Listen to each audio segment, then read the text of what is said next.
অফিসের ভেতরে রাবির প্রবেশ করতেই সবাই তাকে চিনে যায়। কাজ ফেলে সবাই উঠে দাঁড়ায়। রাবির বলে, আপনারা বসুন, আর কাইন্ডলি আপনাদের অফিসের হেডকে একটু ডেকে দিন, আমার উনার সাথে একটু কথা আছে।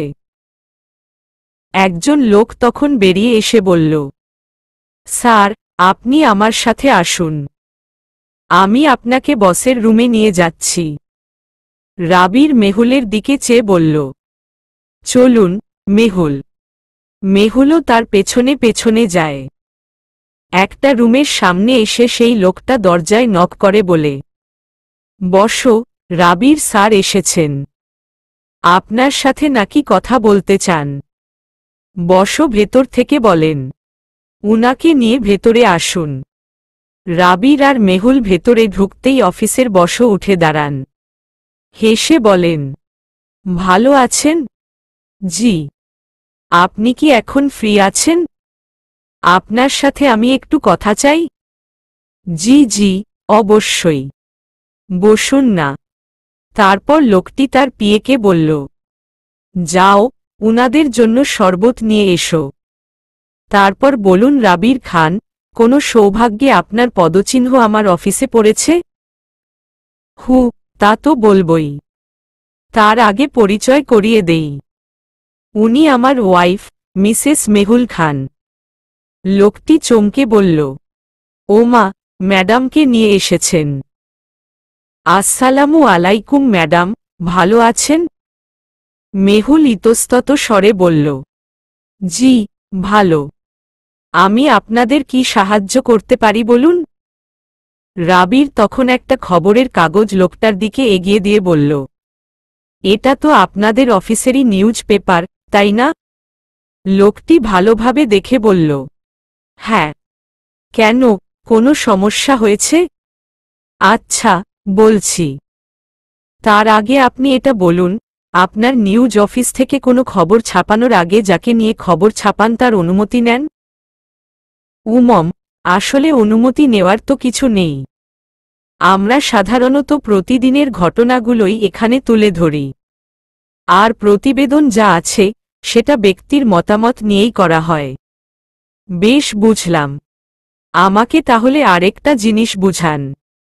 এই যে এই বিনোদনের অংশে কালকে এটা খবর ছাপানো হয়েছে একটা মেয়েকে নিয়ে, যে তার বিশ্ববিদ্যালয়ের একটা প্রোগ্রামে গান গেয়েছিল, এবং তার এই গানের কথা উল্লেখ করে আপনার পত্রিকাতে বেশ হাইলাইট করে একটা শিরোনাম প্রকাশ করা হয়েছে। কিন্তু এই শিরোনামের ব্যাপারে ওই মেয়েটা কিছুই জানে না, মানে সে জানেও না তাকে নিয়ে যে প্রতিবেদন লেখা হচ্ছে। এখন আবার কথা হচ্ছে, আপনাদের অফিসের কোনো সাংবাদিক বা প্রকাশক সেই প্রোগ্রামেও উপস্থিত ছিলেন না। তার মানে নিশ্চয়ই কেউ আপনাদের অফিসে এসে এই প্রতিবেদনটা লিখতে বলে গিয়েছেন, আর আমরা এখন সেই ব্যক্তিটার নামই জানতে চাই। লোকটি চিন্তায় পড়ে খবরের কাগজটা ভালো করে দেখে বলে, আপনার ওয়াইফকে নিয়ে প্রতিবেদন লেখা হয়েছে? জি। সেটা আমার ওয়াইফ জানতো না। তাহলে এটা কে করেছে? তার ডিটেইলস আমাকে দিন। লোকটা আমতা আমতা করে বলল, আসলে আমি সবকিছুর হেড হলেও এই নিউজ পেপারে কি কি ছাপবে না ছাপবে তা সব আমার পিএ ঠিক করে থাকে। আপনারা ওর কাছ থেকে সবকিছু জানতে পারবেন। তাহলে ডাকুন উনাকে। ওই তো চলে এসেছে। পিএ দুটো শরবতের গ্লাস নিয়ে ভেতরে ঢুকে রাবিরের সামনে একটা গ্লাস দেয়, অন্যটা মেহুলের সামনে। রাবির তাকে পরখ করে বলে, আপনি এখানে বসুন, আপনার সাথে আমার কথা আছে। পিএ খানিকটা ঘাবড়ে গেল। সেই জোরপূর্বক হেসে বলল, আমার সাথে? জি, বসুন। লোকটা ঢোক গিলে বসে। রাবির তার দিকে ঘুরে বসে খবরের কাগজটা তার দিকে এগিয়ে দিয়ে বলে, এই নিউজটা আপনি তৈরি করেছেন? লোকটা ভালো মতো দেখে বলল, নির্দিষ্ট করে তো বলা যায় না, তবে বিনোদনের অংশটা আরেকজন দেখাশোনা করেন। রাবির এবার নাক ফুলিয়ে নিঃশ্বাস ফেলে কিছুটা রাগ দেখিয়ে বলে, কে দেখাশোনা করেন তাকে ডাকুন। আচ্ছা স্যার, আমি উনাকে ডেকে আনছি। গো ফাস্ট। পিএ দ্রুত সেই কক্ষ থেকে বেরিয়ে গেল। অফিসের বস বলল, চিন্তা করবেন না, আপনারা সঠিক তথ্য পাবেন। রাবির ভ্রু কুঁচকে বলল, আপনারা অনুমতি ছাড়া প্রতিবেদন কেন প্রকাশ করেন? এই নিয়ম কোথায় লেখা আছে? আপনাদের নিউজের জন্য যে অন্য মানুষকে সমস্যায় পড়তে হয় সেটা কেন খেয়াল রাখেন না? বস জিভ দিয়ে ঠোঁট ভিজিয়ে বলে, মি খান, আপনি শান্ত হন। আমরা নিজেরাও জানতাম না এই ব্যাপারটা।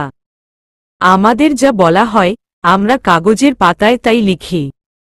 এখানে আমাদের কোনো হাত নেই। হ্যাঁ, তাই তো। যে এসে যা বলবে আপনারা তাই লিখবেন। সেটার সত্য মিথ্যা বা প্রাইভেসির কথা চিন্তা করবেন না। এত বড় নিউজ অফিসের এই অবস্থা। রাবিরকে কিছু বুঝিয়ে বলার আগেই পিএ এসে আবার সেখানে হাজির হয়। সে মাথা নুইয়ে বিনীত সুরে বলে, স্যার, উনি আজ আসেননি। দুদিনের ছুটিতে গিয়েছেন। রাবির এবার আরও বেশি গর্জে উঠে। সে কপট রাগ দেখিয়ে বলে, বাহ, এবার উনিও নেই। মানে এখন কোনোভাবেই কোনো তথ্য পাওয়া যাবে না, তাই তো? বস বলেন, না না, কেন পাওয়া যাবে না? উনি দুদিনের ছুটিতে গিয়েছেন। দুদিন পর তো চলে আসবেন। উনি আসলেই আমি আপনাকে কল করে জানাব। আপনি চিন্তা করবেন না। রাবির চেয়ার ছেড়ে উঠে দাঁড়ায়। তারপর টেবিলের উপর দুহাত চাপড় মেরে ধরে বলে, আমি যদি সহজে ওই লোকটার ডিটেইলস না পাই তবে কিন্তু আমি থানায় এই নিউজ অফিসের বিরুদ্ধে মানহানির মামলা করব। কথাটা যেন মাথায় থাকে। এই বলে সে মেহুলকে নিয়ে সেখান থেকে বেরিয়ে যায়। গাড়িতে চুপচাপ দুজন বসে আছে। মেহুল রাবিরের এতটা রাগ আগে দেখেনি। আজ এই একটু দেখেই রাবিরকে ভয় পাচ্ছে সে। তাই কিছু বলতে চেয়েও বলতে পারছে না। এক পর্যায়ে রাবিরই প্রথমে বলে উঠল, আপনি চিন্তা করবেন না, আমি যে কোনো মূল্যে ওই লোকটাকে খুঁজে বের করব। মেহুল মৃদু সুরে মিনমিনিয়ে বলল, আপনি আমার উপর রেগে আছেন, তাই না? আপনার উপর কেন রেগে থাকব? রাবিরের কণ্ঠ স্বাভাবিক। মেহুল বলল, আমার জন্য আপনার মা আপনার উপর রেগে আছেন। ভুল তো আমি করেছি। আমারই গান গাওয়া উচিত হয়নি। মেহুল এই বলে অন্যদিকে মুখ ঘুরিয়ে নেয়। রাবির একবার তাকায় তার দিকে। চোখের একপাশ থেকেও বোঝা যাচ্ছে যেন চোখের কোণে বিষাদ জমেছে তার। রাবির মেহুলের হাতটা আলতো করে মুঠোয় নেয়। নরম গলায় বলে, মা আর আপনার মাঝে আমি কারো কষ্টই সহ্য করতে পারি না। কিন্তু আবার এই দুদিক সামলাতেও পারছি না। মা মানতে নারাজ। তার উপর আপনার কষ্ট, আপনার স্বপ্ন। কিভাবে আপনাকে মুখের উপর বারণ করি, আবার কিভাবেই বা মার বিরুদ্ধে যাই?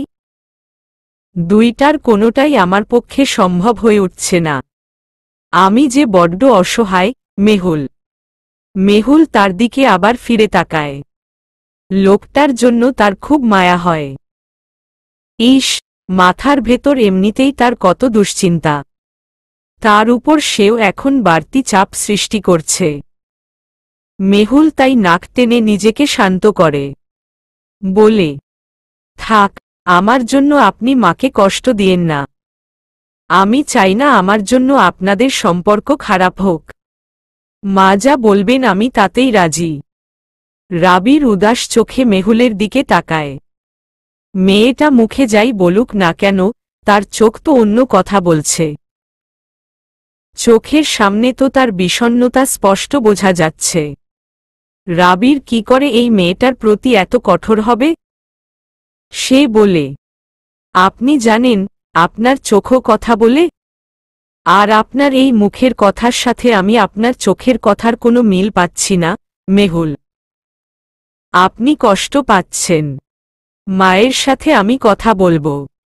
আমি বুঝিয়ে বলবো সব।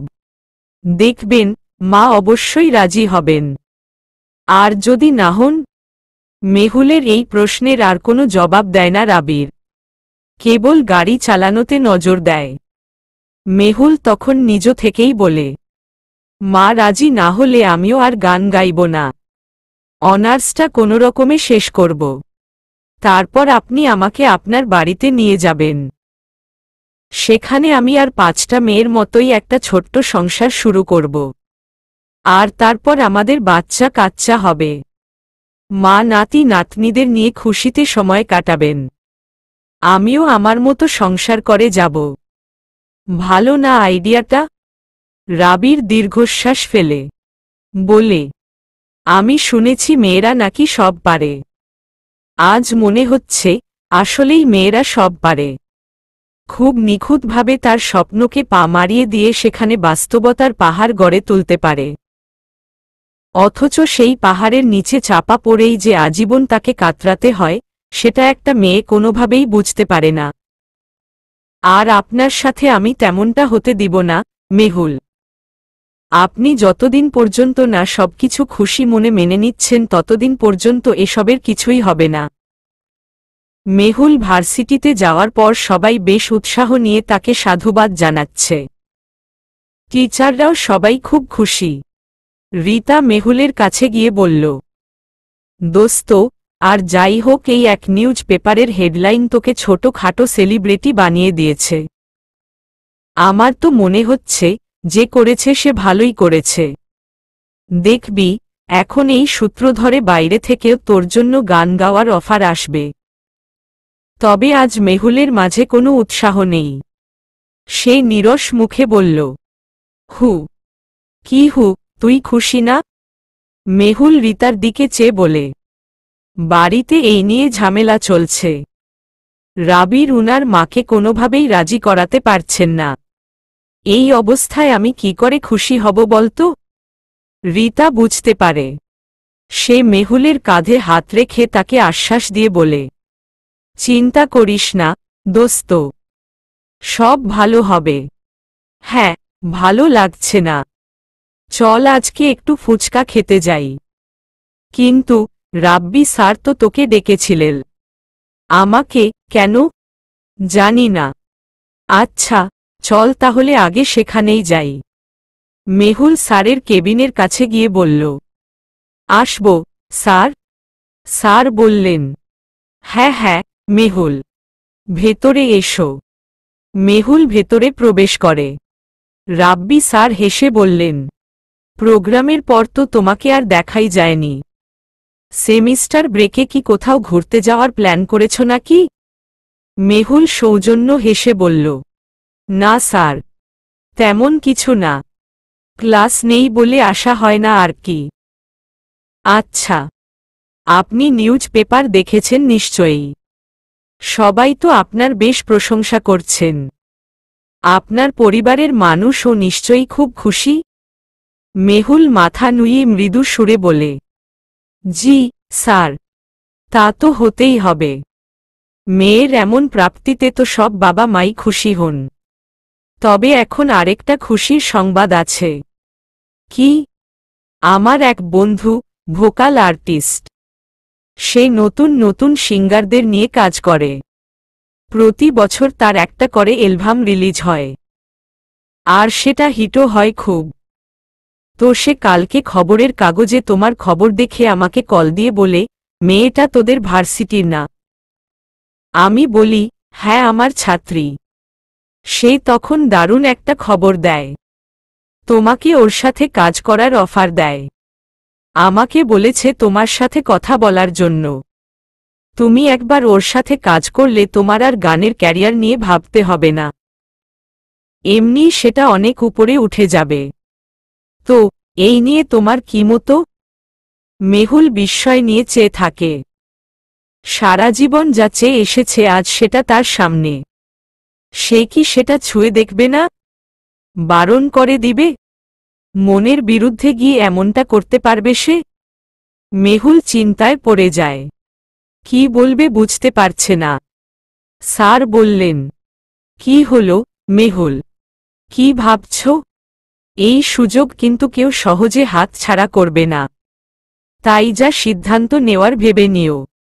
মেহুল কিছু সিদ্ধান্ত নিতেই পারে না, একা এই সিদ্ধান্ত নেওয়া তার পক্ষে সম্ভব না। তাই সে স্যারকে বলে, স্যার, আমাকে কি একটু সময় দেওয়া যাবে? আমি আপনাকে ভেবে বলছি। হ্যাঁ, অবশ্যই, তুমি সময় নিয়ে ভেবে বলো। আচ্ছা স্যার, ধন্যবাদ। ফুচকার মামাকে ঝাল দিয়ে 2 প্লেট ফুচকা বানাতে বলে সে চেয়ারে বসল। রীতা তখন বলল, তুই রাজি হয়ে গেলেই পারতি। কত বড় একটা সুযোগ, তোকে ওই লোকটা রাতারাতি সিঙ্গার বানিয়ে দিতে পারত। উনি খুব ভালো আর্টিস্ট, আমি উনার নাম শুনেছি। মেহুল চোখ মুখ কুঁচকে বলল, এত কিছুর পরও আমি কিভাবে রাজি হয় বলতো? আমি এখন রাজি হলে ভবিষ্যতে এই নিয়ে আরও ঝামেলা হবে। ভাইয়া আছেন তো সবকিছু সামলে নেওয়ার জন্য।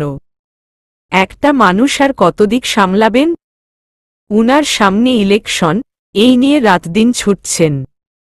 তার উপর সেই অপরিচিত ব্যক্তিকে নিয়েও উনার মাথায় বিশাল দুশ্চিন্তা।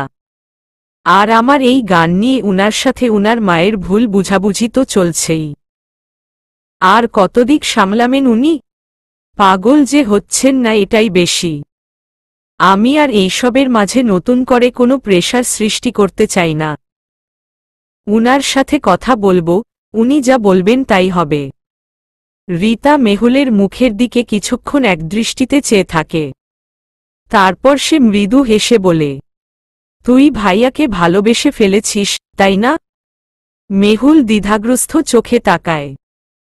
এটাকে ভালোবাসা বলে? নিজেকেই নিজে প্রশ্ন করে। তবে তার মন কোনো জবাব দেয় না, তাই সেও বুঝতে পারে না।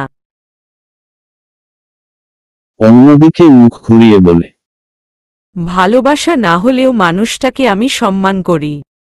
উনি আমাকে নিয়ে খুব ভাবেন, তাই স্ত্রী হিসেবে এইটুকু চিন্তা করা আমার কর্তব্য। রীতা ঠোঁট কামড়ে হেসে বলে, তাও ভালোবাসিস যে সেটা স্বীকার করবি না? মেহুল নাক ফুলিয়ে বলে, না, করব না। আমি কেন করব? উনি আগে করবেন। উনিও তো আমাকে এখন পর্যন্ত ভালোবাসার কথা বলেননি। তবে আমি কেন স্বীকার করব? উনার আগে তো জীবনেও না। আচ্ছা, এই ব্যাপার? মানে তলে তলে প্রেম চলছে কিন্তু কেউ স্বীকার করবে না। আচ্ছা, আমি ভাইয়াকে বলবো। তার বউ তার মুখে ভালোবাসার কথা শোনার জন্য একেবারে অস্থির হয়ে উঠেছে। মেহুল বড় বড় চোখ করে বলল, মোটেও তা না। উল্টা পাল্টা কিছু বললে খবর আছে তোর। দাঁড়া, এখনই বলছি। এই বলে রীতা ফোন হাতে নিতেই মেহুল সেটা কেড়ে নেয়। রাগী গলায় বলে, মার খাবি কিন্তু রীতার বাচ্চা। রীতা দাঁত কেলিয়ে হেসে বলল, বিয়ে ছাড়া আমার আবার বাচ্চা এলো কোত্থেকে? ফুচকা খেতে খেতে রীতা বলল, এই মেহুল, দেখ, ওই লোকটা কখন থেকে আমাদের দেখছে। বেটার লক্ষণ তো ভালো মনে হচ্ছে না। মেহুল তখন সঙ্গে সঙ্গেই বলল, তোরও তাই মনে হচ্ছে? আমারও তো তখন থেকে এই ভাবনাটাই বারবার মাথায় আসছিল। লোকটা আমাদেরই দেখছে, তাই না? ব্যাপার কি বলতো? আচ্ছা, এটাই আবার সেই লোকটা না তো, যাকে আমরা খুঁজছি? রীতা তার দিকে চেয়ে সন্দিহান সুরে বলল, হ্যাঁ, হতেও পারে। কি করবি এখন? দাঁড়া, রাবিরকে কল দিয়ে আসতে বলি। আজকে বেটাকে হাতে নাতে ধরব। হ্যাঁ, সেটাই কর। তবে খেয়াল রাখিস, লোকটা যেন না বুঝে। না না, বুঝবে না। মেহুল রাবিরকে কল দেয়। রাবির কল রিসিভ করতেই সে বলে, আপনি কি ব্যস্ত আছেন? না, বলুন। এখনই একটু আমার ভার্সিটির সামনে আসুন। কেন, কোনো সমস্যা? ড্রাইভার যায়নি আজকে? না না, এসব কিছু না। আমার মনে হচ্ছে আমি ওই লোকটাকে পেয়ে গিয়েছি। আপনি তাড়াতাড়ি আসুন। রাবির অস্থির গলায় বলল, কি বলছেন আপনি? ওই লোকটা কি আপনার সাথেই? ও কি আপনাকে ফলো করছে? দেখে তো তাই মনে হচ্ছে। আচ্ছা, আপনি সাবধানে থাকবেন। আমি 2 মিনিটের মধ্যেই আসছি। আজকে ওই লোকের ফলো করার ইচ্ছে একদম জন্মের মতো মিটিয়ে দেব। রাবির কল কেটে দেয়। মেহুল হেসে বলে, আজকে তুমি শেষ বাবাজান। আমাকে অনেক জ্বালিয়েছ। আজকে তোমার সব খেলা শেষ হতে চলছে। আর একটু অপেক্ষা করো। রাবির গাড়ি থেকে নেমে মেহুলের কাছে আসে। সে অস্থির গলায় বলে, কোথায় মেহুল? ওই লোকটা কোথায়? মেহুল তাকে হাতের ইশারা দিয়ে দেখায়। রাবির সেদিকে চেয়ে দেখে। কিছুক্ষণ চেয়ে থেকে বলে, চলুন। রাবির মেহুলকে নিয়ে রাস্তার ওপারে যায়। মেহুল তাকে ফিসফিসিয়ে বলে, শুনুন, একদম ধরে উড়াধুরা মাইর দিবেন। রাবির তার দিকে চেয়ে মুচকি হাসে। সে ওই ছেলেটার সামনে গিয়ে দাঁড়াতেই ছেলেটা চোখ মুখ কাচুমাচু করে বলল, সালাম স্যার। ওয়ালাইকুমুস সালাম। মেহুল হা করে চেয়ে আছে দুজনের দিকে। তার মাথায় কিছুই ঢুকছে না। রাবির তার দিকে চেয়ে বলল, এই লোকটার উপর আপনার কেন সন্দেহ হয়েছে মেহুল? আসলে উনি তখন থেকে আমাদের দিকে বারবার তাকাচ্ছিলেন। আর এখান থেকে যাচ্ছিলেনই না। তাই আমি ভেবেছি আর কি। পাশের ছেলেটি তখন অনুনয়ের সুরে বলল, দুঃখিত ম্যাডাম, আসলে আমি আপনার খেয়াল রাখছিলাম। আমার তাকানোতে আপনার খারাপ লেগে থাকলে আমি সত্যিই দুঃখিত। মেহুল রাবিরের দিকে চেয়ে জিজ্ঞেস করল, উনি কে? উনি আপনার পার্সোনাল গার্ড। আর এখন থেকে উনি আপনার সাথে সাথেই থাকবেন। মেহুলের কথাটা শুনে একটু অন্যরকম লাগল। একটা লোক সারাক্ষণ তার পেছনে পেছনে ঘুরবে, এটা কেমন দেখায়। তাই সে রাবিরকে বলল, কিন্তু ব্যাপারটা কেমন না? আর আমার তো গার্ডের প্রয়োজন ছিল না। আমার এসবে অস্বস্তি লাগবে রাবির। আমি বুঝতে পারছি মেহুল। কিন্তু আপনার সুরক্ষার জন্য এইটুকু আপনাকে এখন মেনে নিতেই হবে। আমার পক্ষে সারাক্ষণ আপনার খেয়াল রাখাও সম্ভব হয়ে উঠছে না। তাই এই সিদ্ধান্ত নেওয়া ছাড়া আর কোনো উপায় ছিল না। আর উনি আমার খুব বিশ্বস্ত লোক। আপনি নিশ্চিন্তে থাকতে পারেন। মেহুল দীর্ঘশ্বাস ফেলে মৃদু হাসল। সে আর কি বলবে। আজকাল যা হচ্ছে তাতে করে একটা নিরাপত্তার দরকার ছিল অবশ্য। রাবির জিজ্ঞেস করল, আপনার আর কোনো অসুবিধা নেই তো? না। ঠিক আছে, আমি। রাবিরের কথাটা শেষ হওয়ার আগেই তার ফোন বেজে ওঠে।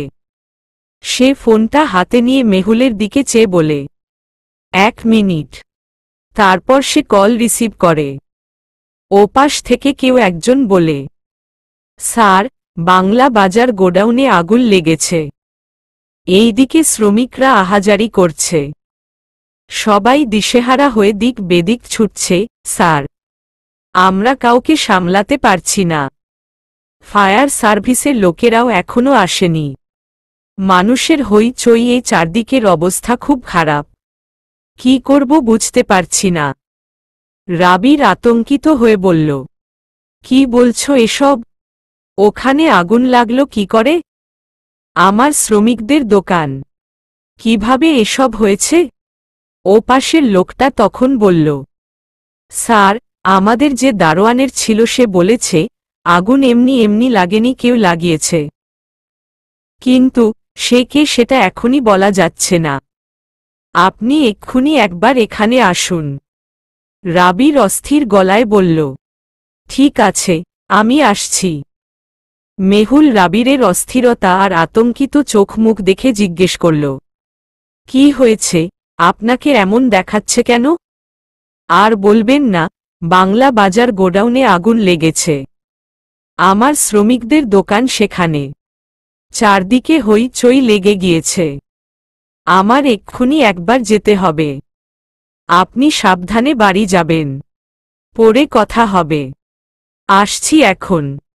মেহুল রাবিরের সামনে দাঁড়িয়ে ভীত সুরে বলল, এত অস্থির হবেন না। যেখানেই থাকবেন সাবধানে থাকবেন। আর প্লিজ একটু সময় করে আমাকে ফোন দিয়ে আপডেট জানাবেন। হ্যাঁ, আপনি চিন্তা করবেন না। বাড়ি যান। আমি সাবধানেই থাকব। রাবির আর এক মুহূর্তও দাঁড়ায়নি। গাড়ি নিয়ে দ্রুত সেখান থেকে বেরিয়ে পড়ে। মেহুলের বুকের ভেতরে খচখচ করছে। ভয় হচ্ছে। এখন রাবিরের জন্য বড্ড দুশ্চিন্তা হয় তার। চারদিকে যা বিপদ, লোকটা একটু সাবধানে থাকতে পারলেই সে বাঁচে। মেহুল বাসায় ফিরে অল্প কিছু খেয়ে নিজের রুমে এসে শুয়ে পড়ে। ফোনটা হাতে নিয়ে ফেসবুকে ঢুকতেই বাংলা বাজারে আগুনের একটা ভিডিও চোখের সামনে চলে আসে তার। চট করে উঠে বসে সে। আগুন তো ছোটখাটো ভাবে লাগেনি, বিশাল আগুন লেগেছে। মেহুলের মনে আরো ভয় জাগে। সে ছুটে টিভির রুমে যায়। টিভি ছেড়ে খবরের চ্যানেলে গিয়ে দেখে সবখানেই এই আগুনের ফুটেজই চলছে। আগুন এখনো নিয়ন্ত্রণে আনা যায়নি। চারদিকে মানুষ ছোটাছুটি করছে। রামিনা বেগম সেই মুহূর্তে রুমে এসে বললেন, দুপুর থেকেই দেখছি এই অবস্থা।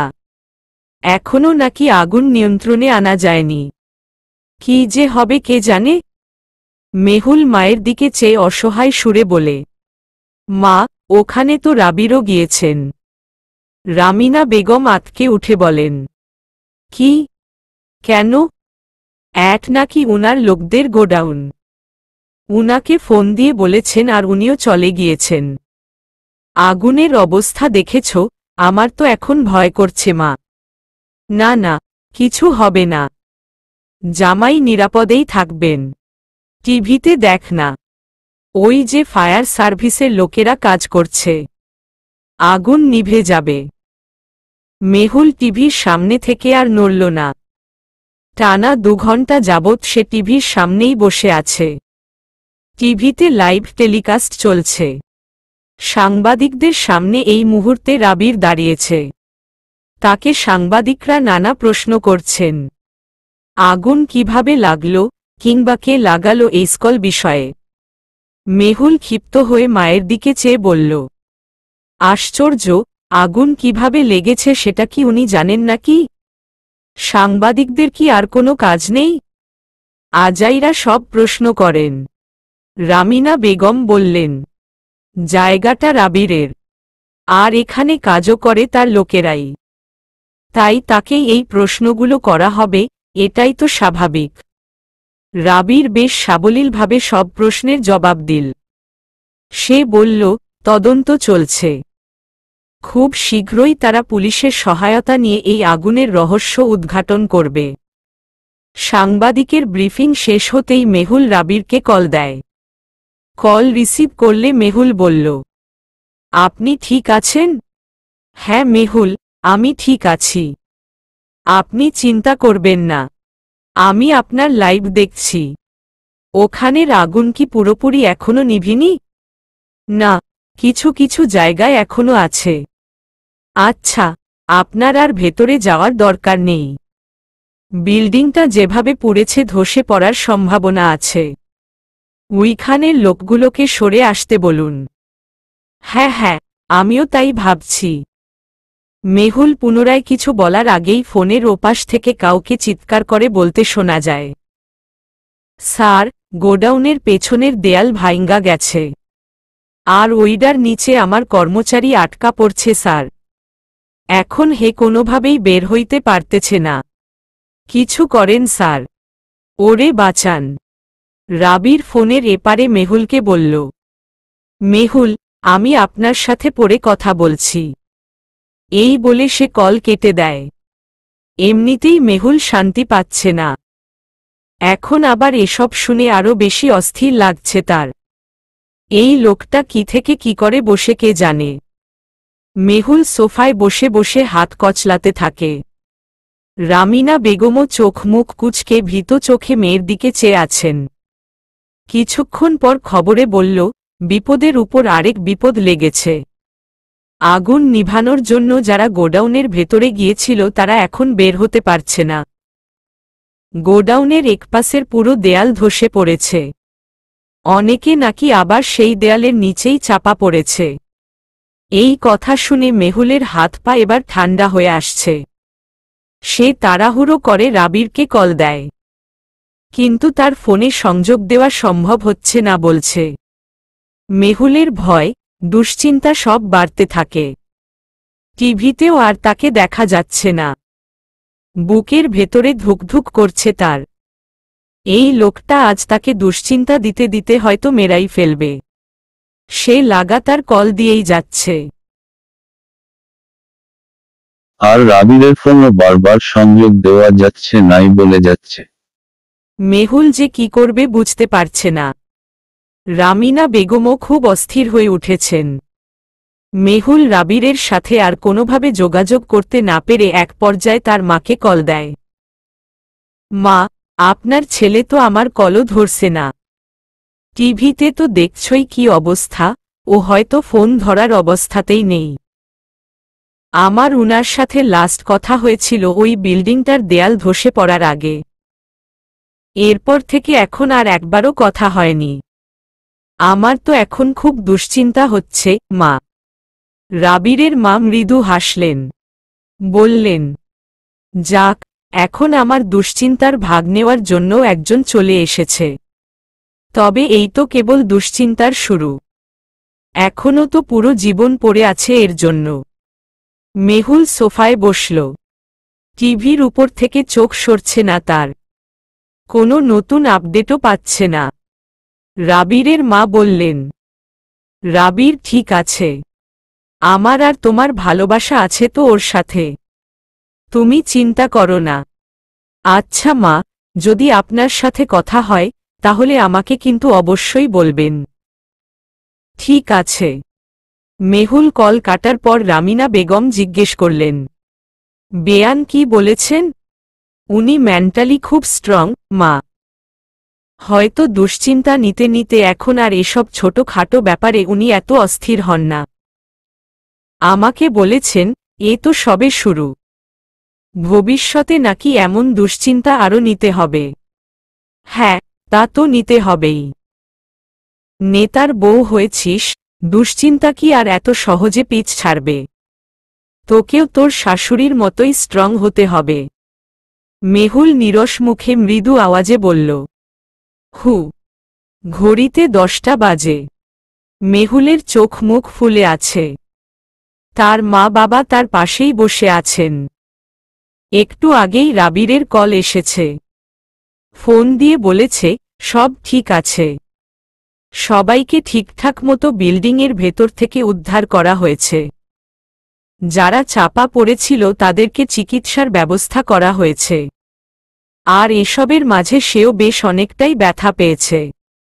একজন লোককে বের করতে গিয়ে পায়ের অনেকটা অংশ ছিলে গিয়েছে তার। হাতেও জখম লেগেছে বেশ। এখন সে হসপিটালেই আছে। আর মেহুল এই কথা শোনার পর থেকেই কেঁদে কেটে অস্থির যে সে হসপিটালে যাবে। কিন্তু রাবির তাকে কোনোমতেই সেই অনুমতি দিচ্ছে না। হসপিটালে এই সময় অনেক সাংবাদিক আছেন। সে চায় না তারা কেউ তার স্ত্রীকে এভাবে দেখুক। আর ওইদিকে মেহুলও জেদ দেখাচ্ছে। কিন্তু রাবিরের কাছে এই মুহূর্তে এই জেদের কোনো মূল্য নেই। সে উল্টো বলেছে, ওই দিকের পরিস্থিতি কিছুটা স্বাভাবিক হলে সে নিজেই এসে মেহুলের সাথে দেখা করে যাবে। তখন 12টা বাজেনি। মেহুল খেয়ে দিয়ে শুয়ে পড়েছে। রাগ, জেদ, কষ্ট, অভিমান সবই লাগছে তার। মনে মনে তাই ঠিক করেছে রাবিরের সাথে কথাই বলবে না। এই লোকটার কাছে তার এত চিন্তার, এত অস্থিরতার কোনো মূল্যই নেই। আর একবারও তাকে কল দেয়নি। বলেছিল আসবে, তাও তো আসেনি। তাই সেও আর কল দিবে না, আর কোনো খোঁজ নিবে না। থাকুক সে তার মতো। তার এত এত দুশ্চিন্তার যার কাছে কোনো মূল্য নেই, সেও তাকে কোনো মূল্য দিবে না। এই বলে মেহুল চক্ষু মুদন করে। কিন্তু ঘুমাতে পারে কই। চোখের সামনে তো রাবিরের প্রতিচ্ছবি ভেসে উঠছে, তার ক্লান্ত কণ্ঠস্বর যে কানে বাজছে। এভাবে ঘুমানো যায়? ঘুমের বাজেই মাথার ভেতরে ক্রিং ক্রিং করে একটা শব্দ বাজছে। মেহুলের তখন ভ্রু জোড়া কুঁচকে আসে। স্বপ্নে এমন অদ্ভুত শব্দ কোত্থেকে তৈরি হচ্ছে? মেহুল হাঁসফাঁস করছে, তবুও চোখ মেলে তাকাচ্ছে না। কিন্তু সেই শব্দ তীব্র থেকে তীব্রতর হচ্ছে। মেহুলের মস্তিষ্ক এক পর্যায়ে সেটা আর নিতে পারে না। মিটমিট করে তাকায় সে, বোঝার চেষ্টা করে শব্দটা কোত্থেকে আসছে। কিঞ্চিত সময় যেতেই সে বুঝতে পারে শব্দটা তার ফোনের। সেই উঠে বসে ফোনটা খুঁজে বের করে, তাকাতে পারছে না, তাও চোখ কচলিয়ে চেয়ে দেখে রাবির কল করছে। সে কল রিসিভ করে। ওপাশ থেকে রাবির বলে, ঘুমিয়ে পড়েছিলেন? মেহুল বলে, হু, আমি দরজার বাইরে। একটু কষ্ট করে এসে দরজাটা খুলতে পারবেন? মেহুল ফোনটা চোখের সামনে ধরে সময় দেখে 1:30 বাজছে। মেহুল আবার ফোন কানে নিয়ে অবাক হয়ে বলল, আপনি এই সময় এখানে কেন এসেছেন? আপনি না আমাকে দেখতে চেয়েছিলেন? এখন একটু তাড়াতাড়ি এসে দরজাটা খুলুন, আমি আর বাইরে দাঁড়িয়ে থাকতে পারছি না। আচ্ছা দাঁড়ান, আসছি। মেহুল কোনোরকমে মুখটা ধুয়ে ওড়নাটা গায়ে দিয়ে এক দৌড়ে দরজার সামনে যায়। তারপর আস্তে করে দরজাটা খুলে রাবিরকে দেখে বিস্মিত হয় সে। তার হাতে পায়ে ব্যান্ডেজ করা। রাবির আস্তে আস্তে বাসার ভেতরে প্রবেশ করে। মেহুল দরজাটা আটকে দিয়ে রাবিরের পেছনে পেছনে যায়। রাবির ক্লান্ত শরীরে বিছানায় গিয়ে বসে। মেহুল দরজার সামনেই দাঁড়িয়ে আছে। রাবিরের সাদা পাঞ্জাবির আর এক অংশ সাদা রইল না। কপালে গালে কালো কালো ছাপ, চোখে মুখেও স্পষ্ট ক্লান্তির ছাপ। রাবির মেহুলের দিকে চেয়ে বলল, আপনাকে দুশ্চিন্তা দেওয়ার জন্য আমি দুঃখিত। তখন এমন একটা পরিস্থিতিতে ছিলাম যে কোনোভাবেই যোগাযোগ করতে পারছিলাম না। দাঁড়িয়ে আছেন কেন? এখানে এসে বসুন। না, মাকে বলে আসি। এই না না, মাকে এখন আর ডাকার কোনো দরকার নেই। মা বাবা জেগে যাবেন বলেই কলিং বেল না দিয়ে আপনাকে কল দিয়েছি। থাক, উনাদের এখন আর জাগিয়ে কষ্ট দিবেন না। মেহুল তাই চুপচাপ দাঁড়িয়ে রাবিরের দিকে চেয়ে আছে। রাবির মৃদু হেসে বলে, রেগে আছেন? মেহুল সেই প্রশ্নের জবাব দেয় না। জিজ্ঞেস করে, পায়ে আর হাতে কি খুব বেশি ব্যথা পেয়েছেন? না, একটু ছিলে গিয়েছে শুধু। একটু ছিলে গেলে এত বড় ব্যান্ডেজ কেউ লাগায় না। মেহুলের কথা শুনে রাবির বুঝতে পারে মেয়েটার অভিমান হয়েছে। তাই সে উঠে দাঁড়িয়ে মেহুলের কাছে যায়। মেহুল ভ্রু কুঁচকে বলে, উঠছেন কেন? বসে থাকুন। রাবির তার কথায় সাড়া দেয় না। সে মেহুলের খুব কাছে গিয়ে দাঁড়ায়। মেহুল নিচের দিকে চেয়ে দাঁড়িয়ে আছে। রাবির কিছুক্ষণ চেয়ে থাকে তার মুখের দিকে। তারপর হুট করেই জড়িয়ে ধরে তাকে। মেহুল হতভম্ব হয়ে যায়। রাবির তাকে আলতো করে জড়িয়ে ধরেছে।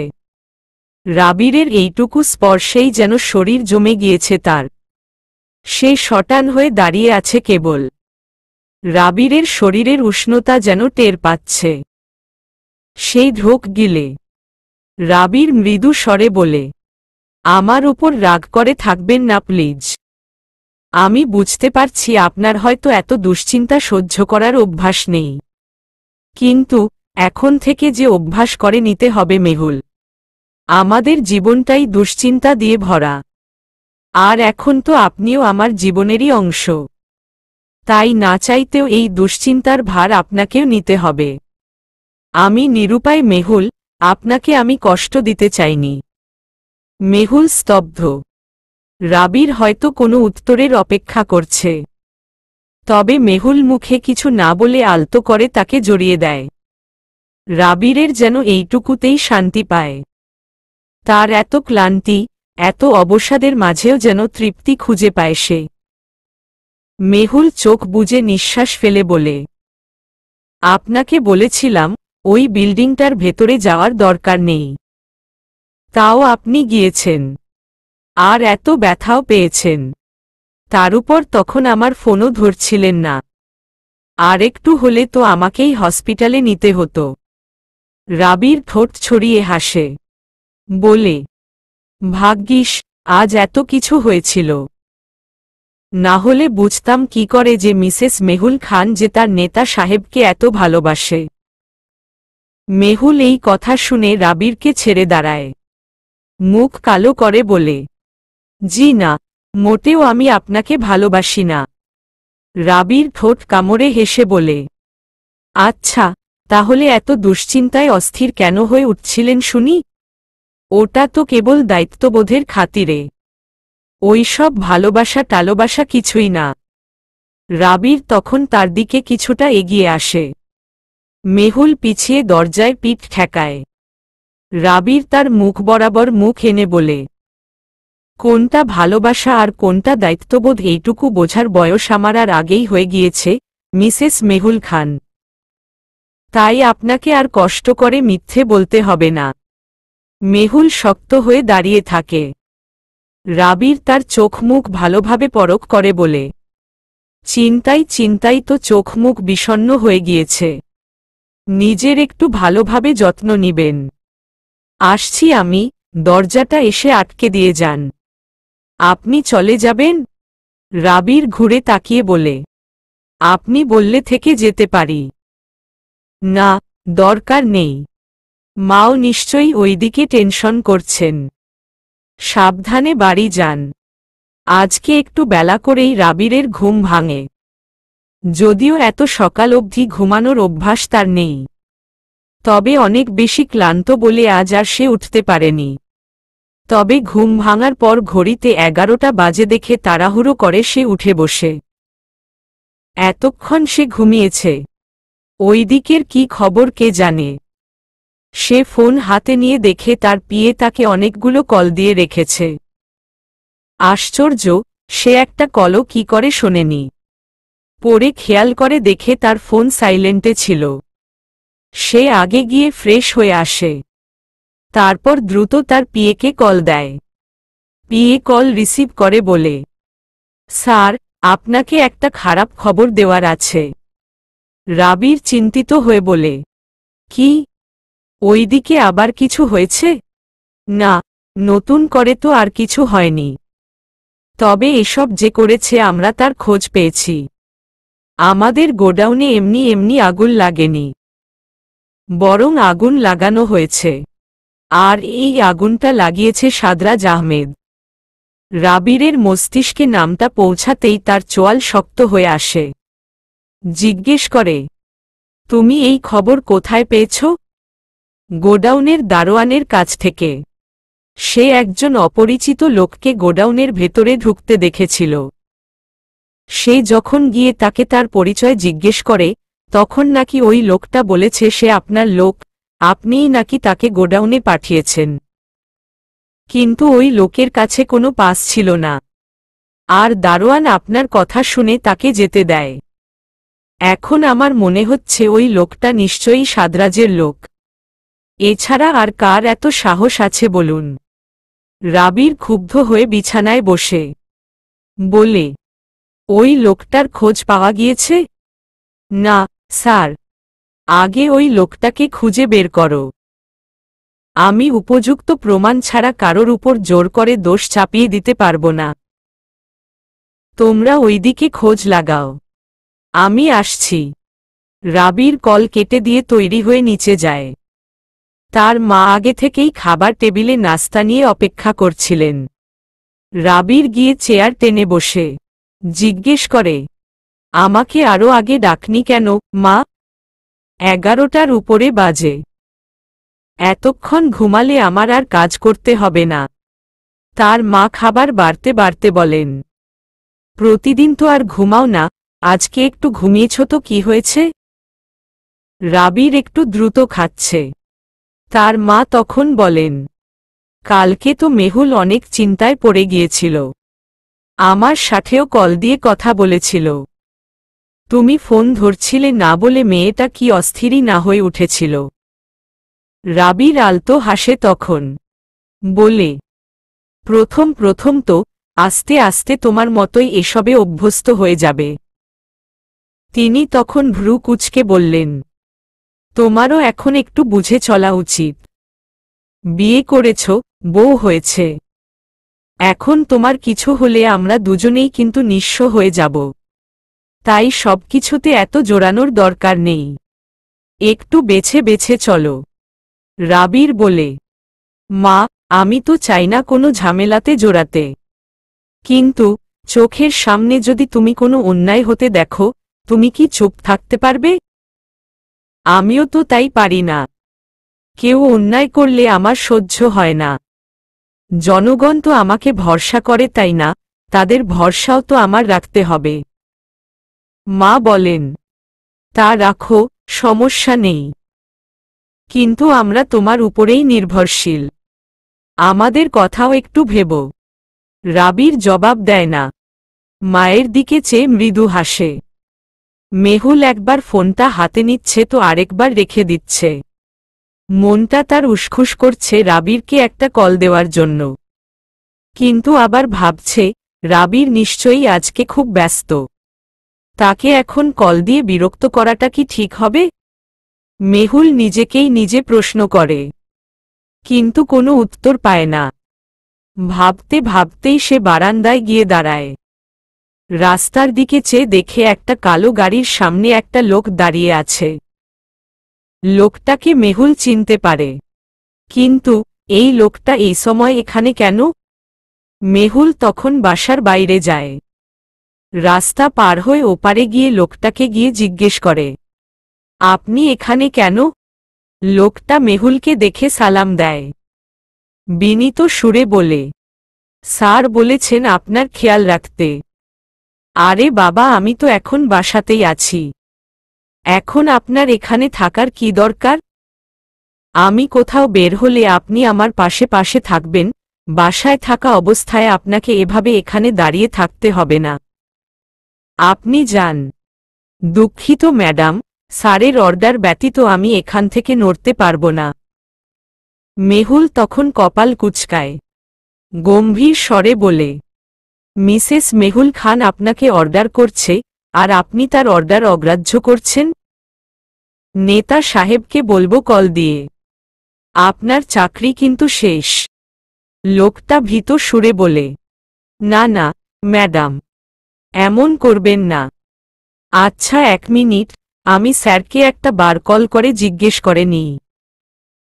লোকটা সত্যি সত্যিই রাবিরকে কল দেয়। রাবির তার কল সাথেই রিসিভ করে। জিজ্ঞেস করে, কোনো সমস্যা? ম্যাডাম ঠিক আছেন তো? জি জি স্যার, এইদিকে সব ঠিক আছে। আসলে স্যার, ম্যাডাম বলছেন আজ আমার এখানে থাকার দরকার নেই। উনি নাকি আজ বাসায়ই থাকবেন। তাই আমাকে চলে যেতে বলছেন। এখন আমি কি চলে যাব স্যার? আপনার ম্যাডাম কি আপনার সামনেই? জি স্যার। আচ্ছা। রাবির তার কলটা কেটে দিয়ে মেহুলের ফোনে কল দেয়। রাবিরের কল দেখে মেহুল গার্ডের দিকে ভীত চোখে চেয়ে বলে, আচ্ছা, উনি কি রেগে আছেন? কল ধরলে আবার বকবে না তো? গার্ড বলে, না, মনে তো হয় না রেগে আছেন। মেহুল কলটা রিসিভ করে একটু দূরে গিয়ে, যেন তাকে বকলেও সেটা গার্ডের কানে না যায়। রাবির বলে, আপনি গার্ডকে চলে যেতে কেন বলছেন? আমি তো আজকে বাসায়ই থাকব। তাই বলছিলাম, বাসার মধ্যে থাকলে উনাকে আর এভাবে দাঁড় করিয়ে কষ্ট দেওয়ার কি প্রয়োজন? মেহুল, উনার তো এটাই ডিউটি। অল টাইম আপনার আশেপাশেই থাকবে। আমি তো এর জন্য উনাকে বেতন দিচ্ছি, তাই না? এখানে কষ্ট দেওয়ার মতো কিছু নেই। যার যেটা ডিউটি সে তো সেটাই করবে। মেহুলের মাথায় যেন তখন কি একটা আসে। সে প্রশ্ন করে, আচ্ছা, উনাকে আপনি এই কাজের জন্য মাসে কত টাকা দিবেন? রাবির অবাক হয়ে বলে, হঠাৎ এই প্রশ্ন? বলুন না, এই তো 20,000-এর মতো। মেহুল চমকে বলে, 20,000? হ্যাঁ, কেন কম হয়ে গিয়েছে? না, কি বলেন? 20,000 কম কিভাবে হয়?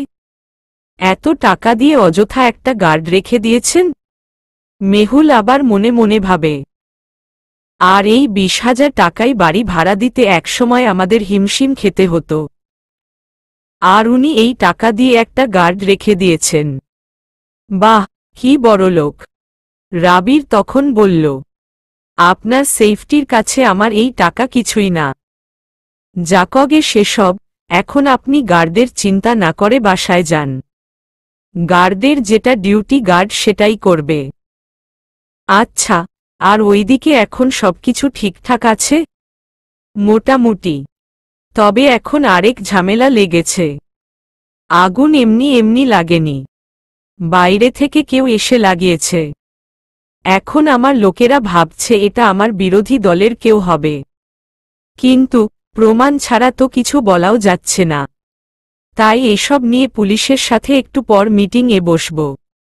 আচ্ছা, যাই করবেন সাবধানে করবেন, নিজের যেন আর কোনো ক্ষতি না হয়। ঠিক আছে। আর হ্যাঁ, আপনার বাইরে যাওয়ার প্রয়োজন হলে গার্ডদের গাড়ি দিয়ে যাবেন, আলাদাভাবে যাওয়ার দরকার নেই। আচ্ছা, ঠিক আছে। মেহুল তারপর কল কেটে দিয়ে বাসায় চলে আসে। চলবে।